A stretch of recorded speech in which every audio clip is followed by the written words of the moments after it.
So again welcome to our YouTube channel of unique tutorial. बहुत से बच्चों के हमें ये क्वेश्चंस आते हैं कि मैम मैं आंसर पूरा लिखती हूँ, इतना डिटेल में जाती हूँ, पर फिर भी मुझे उसमें मार्क्स उतने नहीं मिलते जितना मैंने वेटेज का लिखा है। मेरा परसेंटेज 80 प्रीलिम्स एग्जाम्स आते हैं तब हम 80-85 पे अटक जाते हैं। हम सोचते हैं कि ऐसा क्या करें कि 90 परसेंटेज आए। देखिए, आपने ट्रिक यूज कर लिया, आपने चैप्टर्स बाहर कर लिया, आपको पूरा कंटेंट नॉलेज हो गया, पर फिर भी आप 90 प्लस नहीं जा पाते हो। रीजन पता है? आपका पेपर प्रेजेंटेशन। सबसे बड़ी चीज, पूरी मेहनत करने के बाद जब आप फील्ड पे उतरते हो तो आपने मेहनत किस तरीके से की है वो फील्ड पे दिखाने का जब टाइम आता है ना, तब असली टाइम आती है कि आपको स्मार्टनेस दिखानी है। और यही हम गड़बड़ कर देते हैं कि हम अपने पेपर के अंदर चीजों को जिस तरीके से प्रेजेंट करना है, हम सिर्फ ये सोचते हैं कि 8 मार्क्स का 6 मार्क्स का क्वेश्चन है, फटफट हम 10-10 12-12 पॉइंट्स लिखकर आ जाते हैं और फिर बोलते हैं कि लिखा इतना सारा और मार्क्स मिला कुछ भी नहीं। ऐसा क्यों हो रहा है हमारे साथ? तो आज मैं आपको इसका सोल्यूशन बताती हूँ कि आखिर ऐसा क्या होता है कि 80 परसेंटेज लाना, आप सोचते हो 90 पर आप अटक जाते हो 80-85 पे। और कभी कभी हम मार खा जाते हैं क्योंकि थियरी हमको साथ नहीं देता। अकाउंट तो फुल में से फुल आ गया, लेकिन यहाँ पे मैं मार खा गया क्योंकि सोचा था 90 और आ गया 80। तो सबसे बड़ा रीजन आपके आंसर का पैटर्न, आप जो फॉलो करते हो वो गलत है। तो आज मैं आपको आपके इकोनॉमिक और ओसी के लिए आंसर्स को कैसे लिखना है, आप जो लिखते हो उसको कितना, आपको कितना कंटेंट लिखना है, कितना प्रेजेंटेटिव बना दो कि आपके मार्क्स को कट करने से पहले वो एग्जामिनर 100 बार सोचे कि भाई बच्चे ने इतना सब कुछ किया है, कट करूं तो कहां करूं। तो आपको अपने पेपर, अपने आंसर को इतने डिटेलिंग दिखानी है कि उसके मार्क्स कट करने से पहले वो एग्जामिनर सोचना चाहिए। तो कैसे करना है, ध्यान से देखो। एक मैं आपको डेमो लेकर आई हूँ, एक क्वेश्चन लेकर आई हूँ और उसका आंसर मैंने आपको समझाया कि कैसे लिखना है। एग्जाम्पल देखो, क्वेश्चन आया कि right the importance of principal of management. ठीक है, अभी कितने मार्क्स के लिए आ गया? एग्जाम्पल 8 मार्क्स के लिए क्वेश्चन आपका आ गया। अब हम क्या सोचते हैं, मैम 8 मार्क्स के लिए आ गया, मैं तो 10 पॉइंट लिखूंगी, मैं 12 पॉइंट लिख दिया था, फिर भी मेरे को 8 में से 5 भी मार्क्स मिले, 3 मार्क्स मेरे क्यों कट रहे हो रहे? तो देखो क्या होता है, कभी भी economic and OC theory subjects के अंदर आपके आंसर्स डायरेक्ट मेन आंसर से स्टार्ट नहीं होने चाहिए। मतलब कि हमेशा start your answer with meanings. जो भी क्वेश्चन आया है, इकोनॉमिक्स में आ गया, लॉ ऑफ डिमांड आ गया, लॉ ऑफ डीएमयू आ गया, तो मीनिंग से स्टार्ट करो। डिमांड का मीनिंग लिखो, डीएमयू का मीनिंग लिखो, फिर अगर उसका डेफिनेशन होता है तो मीनिंग आपकी कितने लाइंस के होने चाहिए? 3 to 4 लाइंस। जैसे पूछा importance of principal of management, तो अब मैं मीनिंग किसका लिखना है मुझे? Principal of management. तो पहले मैं यहाँ पे मीनिंग लिखूंगी। मीनिंग मैंने कितना बोला? 3 से 4 लाइंस के मीनिंग्स होने चाहिए। जैसे मैंने लिखा, principle use for management of business organization is called the principle of management. Meaning हो गया।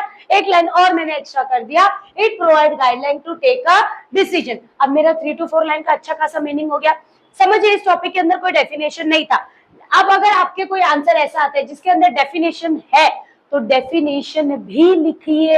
Very important. अगर डेफिनेशन दिया है, आप नहीं लिखते हो और पूरे 8 मार्क्स के लिए 10 पॉइंट लिखकर आते हो, फिर भी आपको 8 में से 6 या 7 ही मिलेंगे, मार्क्स अटकेंगे। बिकॉज अगर डेफिनेशन दिया है तो डेफिनेशन लिखिए। अब बहुत बार बच्चे क्या करते हैं कि आप जो डेफिनेशन लिखते हो वो गलत तरीके से लिखते हो। डेफिनेशन को लिखने का तरीका समझिए। आपने अपने टेक्स्ट बुक के अंदर देखा होगा कि definition always start with the word of according to. मतलब जब भी डेफिनेशन स्टार्ट करो, जिसने उसके बारे में बोला है उसको जरूर लिखो। आपको 90 प्लस लाना है, 50-60 लाना है तो आप ये स्किप कर सकते हो। हमको कितना लाना है? 90 प्लस लाना है। हम एक भी मिस्टेक को नहीं, गलत, हम एक भी चीज छोड़ नहीं सकते। हर एक मार्क्स, हर एक हाफ 1 मार्क्स, हाफ मार्क्स हमारे लिए बहुत इंपॉर्टेंट है। तो always start with according to. जितने भी डेफिनेशन होते हैं एक बुक के अंदर लिख लो और वो किसने लिखा उसका नाम भी लिख के रख लो ताकि आपको शॉर्ट स्टडीज के लिए वो काम आए। अकॉर्डिंग टू लिखा, अब सारे definition it always start with double inverted comma and it also ends with double inverted comma। तो कोई भी डेफिनेशन अगर अकॉर्डिंग टू नहीं लिखते हो और उसको डबल इन्वर्टेड कॉमा में नहीं लिखते हो तो उसके मार्क्स कट होते हैं। और ये गलती कर दी तो यहाँ पे हमारे हाफ मार्क्स चले गए। और अगर ये मिस्टेक नहीं किया, आपने प्रॉपर मीनिंग लिखा, आपने प्रॉपर डेफिनेशन लिखा, तो इमीडिएटली 2 मार्क्स आपके 8 में से जो 2 मार्क्स थे वो तो यहीं पे खत्म हो गए। बचा कितना? 6 मार्क्स। तो 6 मार्क्स के लिए मैं 6 to 7 पॉइंट्स लिखती हूँ, वो मेरे लिए इनफ है। ठीक है, तो मीनिंग समझा? स्टार्ट किससे करने का हर आंसर? मीनिंग के साथ। उसके बाद डेफिनेशन दिया है तो डेफिनेशन। अब क्वेश्चन क्या पूछा था? Explain the importance of principal of management. अब हम क्या गलती करते, देखो अगर आप देखोगे तो आप डायरेक्ट क्या करते हो, कभी कभी वो पार्ट भी नहीं लिखते हो, मीनिंग में नहीं लिखते हो, कुछ कुछ बच्चे लिखते भी है, तो क्या करते हैं direct provide useful insight to manager, फिर उसका एक्सप्लेनेशन। रुक जाओ जरा, ये पार्ट पे आने से पहले आप इस आंसर्स में जितने भी पॉइंट्स लिखने वाले हो उन सारे पॉइंट्स को एक साथ पहले आगे लिख दो, ताकि जितने आप 6 पॉइंट्स लिखने वाले हो 6 के 6 पॉइंट्स को एक साथ लिख दो। थोड़ा सा ड्रामे, आप उसको डायग्राम वेज में भी ले सकते हो। टी डायग्राम हम जैसे बनाते हैं, जैसे मैंने यहाँ पे बनाया, एक ऐसे इंपॉर्टेंट बनाया, फिर उसके 7 की बना दिए, फिर यहाँ पे लिखा, जैसे आप वो प्रेजेंटेशन आगे का आपके ऊपर है कि आप उसको कैसे लेते हो। सारे पॉइंट्स को यहाँ पे लिख दिया। अब जब एग्जामिनर चेक करेगा कि इमीडिएटली उसको दिख जाएगा कि भाई इसने 6 पॉइंट्स इसमें कवर किए, तो वो उसके लिए काम बर्डन हो रहा है। देखो पेपर लिखने के टाइम पे एग्जामिनर को तकलीफ दोगे तो वो मार्क्स में तकलीफ दिखाएगा, उसको कम मेहनत दोगे तो वो तुमको अच्छे मार्क्स देगा। तो ट्राई करने का कि जब पेपर हमारा चेक होना चाहिए ना, तो हमारे एग्जामिनर को तकलीफ नहीं होनी चाहिए, इतना अच्छे से सारी चीजें मेंटेन होनी चाहिए कि वो चेक करते समय वो कंफ्यूज नहीं हो, क्योंकि वो कंफ्यूज होगा, उसको तकलीफ होगी, तो डेफिनेटली फिर आपके मार्क्स पे तकलीफ आना स्टार्ट हो जाएगी। तो आपने उनको पहले बता दिया कि मैम मुझे इसका मीनिंग भी आता है, मुझे डेफिनेशन भी आता है और मुझे सारे के सारे पॉइंट्स भी आते हैं, ये आपने कवर किया। अब एक पॉइंट्स लिखो। अब बहुत से बच्चे क्या करते हैं, आप डाइजेस्ट पढ़ते हो, टेक्स्ट बुक्स पढ़ते हो, उसके अंदर 2 लाइन 3 लाइन के पॉइंट्स लिखे रहते हैं, आप उतने ही लिखते हो। ये चीज मत करो। 90 प्लस जाने के लिए आपको आपकी बाउंड्री को तोड़ना पड़ेगा। आप लिमिटेड पढ़ के लिमिटेड लिखोगे तो आंसर्स आपको नहीं मिलेंगे मार्क्स। आपको अपने आंसर्स के लेंथ को बढ़ाना पड़ेगा। 90 प्लस जाना है, टेक्स्ट बुक में भले 2 से 3 लाइन में एक्सप्लेनेशन दिया है, पर आपको हर पॉइंट का एक्सप्लेनेशन कम से कम 4 से 5 लाइन, 4 to 5 लाइन्स का दीजिए।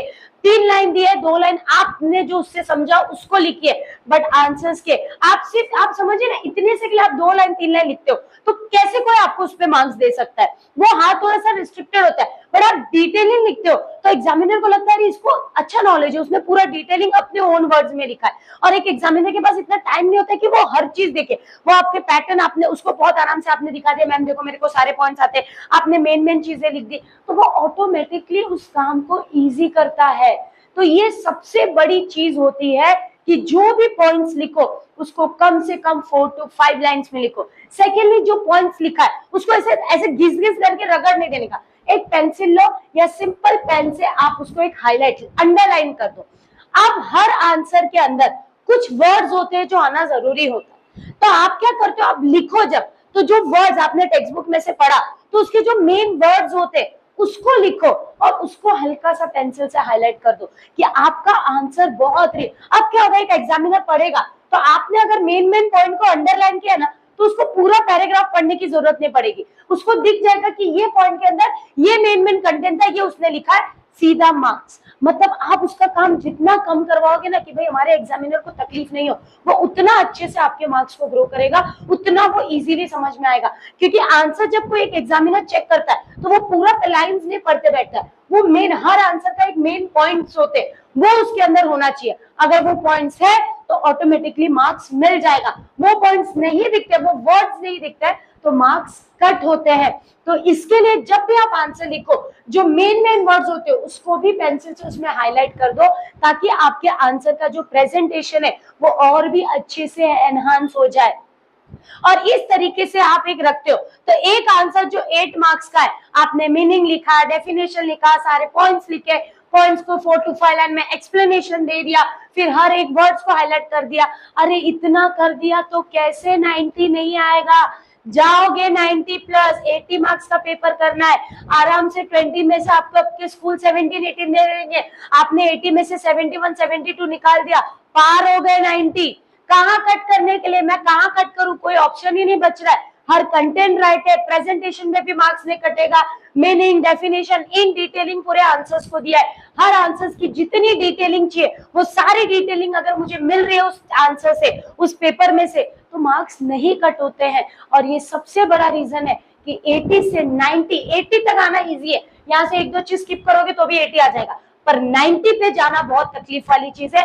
और 90 के ऊपर जाना है ना तो this is the same pattern, meaning 3 to 4 line, definition according to double inverted comma के अंदर पहले जो पॉइंट्स होते हैं उनको एक साथ लिखो, फिर एक एक पॉइंट्स को 4 to 5 to 6 लाइंस के अंदर जितना एक्सप्लेन कर सकते करो, जो आंसर्स के अंदर मेन पॉइंट्स होंगे उसको अंडरलाइन करो। और इस तरीके से आप चाहे इको का पेपर लिखो चाहे ओसी का पेपर लिखो, आपके मार्क्स मिनिमाइजली कट होंगे। मोस्ट प्रोबेबली ऐसा भी होगा कि आपको आउट ऑफ मार्क्स मिल जाएगा, क्योंकि क्या ही चाहिए, आंसर चाहिए ना, जबरदस्ती तो कोई आपके मार्क्स कट नहीं करेगा। अगर दिख रहा है कि भाई सबने लिखा है तो मिलेगा, और मिलता है। इको में 91, 92, 95, 96 ऐसे मार्क्स जाते हैं, हमारे क्लासेस के अंदर गए हैं। तो अगर ऐसे मार्क्स लाए कब जाते हैं, जब पेपर के अंदर आपने वो सब दे दिया जो उस आंसर के अंदर होना चाहिए, तो आपके मार्क्स कटेंगे नहीं। तो अगर ऐसे ही और भी कोई शॉर्ट वीडियोस के लिए आप चाहते हो, और भी कोई ऐसे आंसर्स या चैप्टर्स है या कोई टॉपिक है जो आपको ऐसा लग रहा है कि मुझे नहीं समझ में आ रहा है, तो कमेंट कीजिए, ऐसे शॉर्ट वेज में आपके लिए लेकर आऊंगी। तब तक चैनल को लाइक, शेयर एंड सब्सक्राइब कीजिए, सबसे इंपॉर्टेंट कमेंट कीजिए। Thank you.